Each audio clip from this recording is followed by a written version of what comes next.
I'll be honest, when I heard this was an official crossover, I was pretty hyped, but after reading it, well, it wasn't the best. So let's just skip the nonsense and just dive into issue number 1. Issue 1 begins with a new villain attacking the Candy Kingdom, but when I say new villain, I use that term very lightly.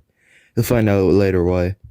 His whole power is that he can cause people to fight each other, which explains why he's called the Master of Division. Also, it's a Matt's pun. He hits Finn and Jake with his powers, but at first nothing happens, but as the fight continues, they start to lose their cool and fight with each other. Meanwhile, the Master of Division uses his powers on the Gumball Guardians that begin to decimate the Candy Kingdom. Princess Bubblegum calls for Finn and Jake to get to her lab, where she explains the Master of Division's powers, but we also find out that it's a curse, so it won't go away unless they find a cure. Which in this, it's the power of friendship. Yay. Anyway, Marceline is working on a portal with limitless power so they can somehow use it to defeat the Master of Division, but looking back, they never really explain why they need to open it. But, fine. Ice King and LSP show up to see what's happening, and meanwhile in the regular show universe, Benson gives Mordecai the job of looking after a bunch of toddlers that are based on historical figures, although from what I can tell, mainly dictators.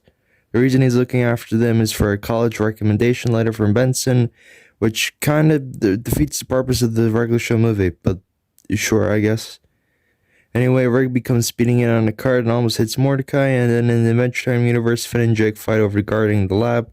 So Jake has a bright idea stretching out of the lab and gets shot by the Master Division's orcs, who order his goons not to harm Jake, which, looking back at it, yeah, it just kind of cements the idea that, yeah, it's Tiffany.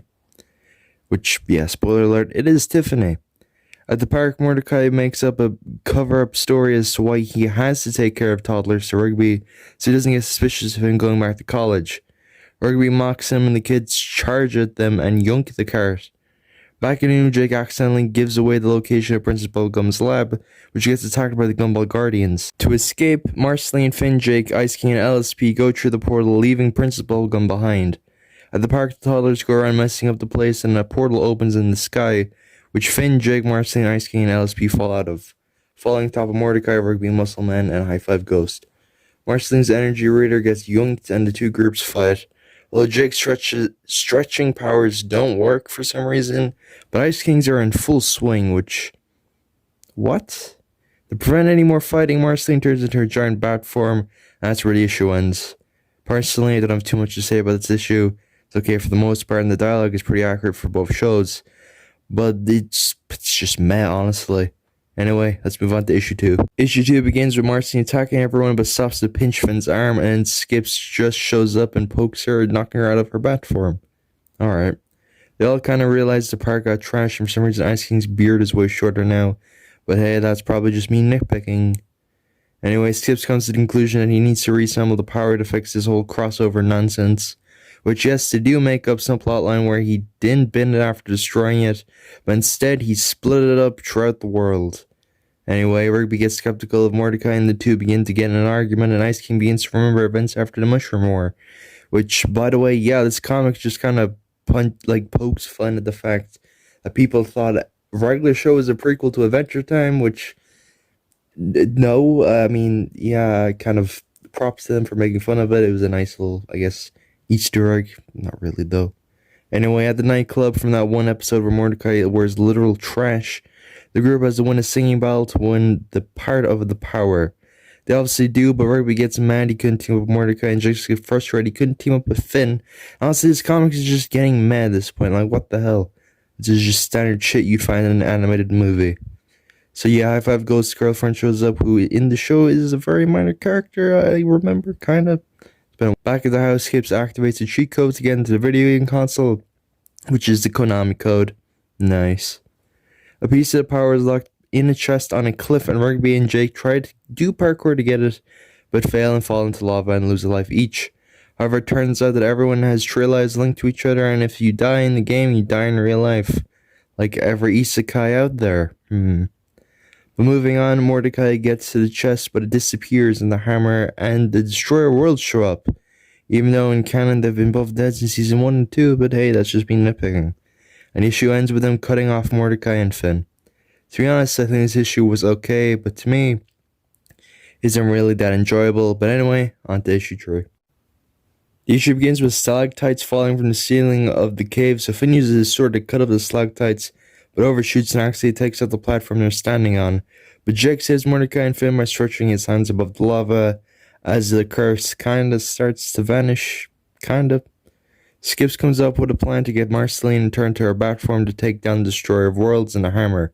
To stop herself from freaking out and just completely messing everyone up, she hums but is unable to lay a hit on the bosses. So LSP shows up, tries to get with the bosses, and they just straight up fucking kill themselves. Okay. They get zapped out of the video game world and get another part of the power. Also, it turns out they still haven't gotten the final scope, but on the bright side, Finn and Jake's curse is worn off, which kind of removes tension-ish. Anyway, Marceline goes after Ice King because he ran off after a van, and then Def, the regular show version of course, shows up challenging the group for a piece of the power. Muscle Man pops High Five Ghost, and Celia has stopped the infants, found a bunch of junk in the back of the van, with a bunch of little references like a Game Boy that looks like BMO, the snail from Adventure Time, a Fiona plush, a Gunter plush, a Nokia phone, and a t-shirt with that one random face that keeps appearing in Adventure Time. That's also apparently based on someone who works on the show.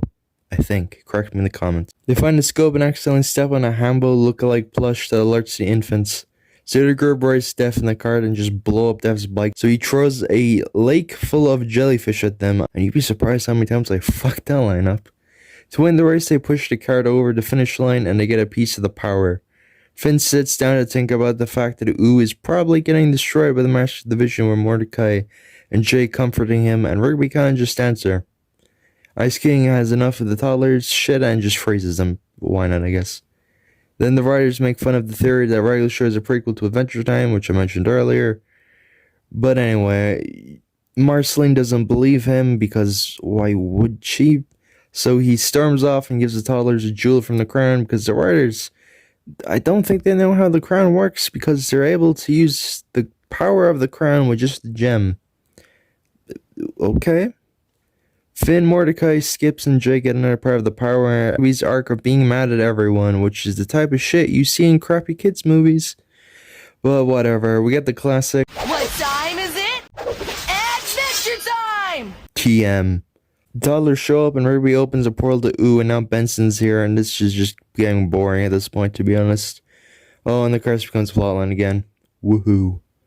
I just really don't have anything to say about this issue. On to number 4. Issue 4 begins with Benson acting like anyone in this situation freaks the fuck out. Mordecai and Ruby get powers now because Ooh is radioactive or something, I guess. Okay. Or maybe it's the writers not having any idea how to introduce a gimmick for Ooh, just saying. The group find Bimu has been caged up and is covered in gum, which, yikes.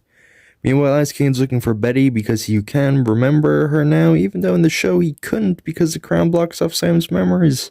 Or at least, like, the majority of them that are in his subconscious. The toddlers keep messing up the park and the power is finally assembled. Some random filler enemies show up and now Celia can use powers by the power of negotiation or whatever. I don't know. I mean, it's creative, kind of. I don't know. The writers just throwing shit at the wall at this point.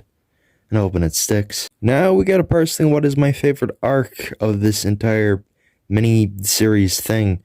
Princess Bubblegum has gone back to her old ways, blocking out anyone that doesn't agree with her, and attempting to conquer other lands, e.g. the regular show universe. Although Finn and Jake attack her and rip a goddamn mountain in half, and Rigby and Mordecai have powers now and the issue ends. Yeah, issue 5 begins with a showdown between Mordecai and Rigby. Tiffany sends his minions after Jake because he needs to be friends with them because it's Tiffany. Rigby runs off. Marceline almost believes Ice King, which... okay? Anyway, Princess Bubblegum opens a portal to the regular show universe so she can conquer it, but Celia attempts to stop Princess Bubblegum, which she succeeds, and Finn gets Rigby to return to the group, but they got kidnapped by Tiffany's orcs. Woohoo. Tiffany lets his prisoners go, but causes them to fight each other, and the issue ends. And at this point, I really can't be asked to just continue reading. So let's just breeze through issue 6 real quick. Issue 6 opens with everyone fighting, and Mordecai and Rigby fight over the power and snap it in half. But they don't fix it because Tiffany causes them to fight each other. With the next few panels showing everyone fighting, which element is actually kind of cool. But they stopped fighting because of the power of friendship. Yeah, what the fuck? Oh, and Magic Man was was the man behind the slaughter. Fuck. Oh, and Magic Man was the man behind the slaughter. This meme's still funny, right, guys? Right?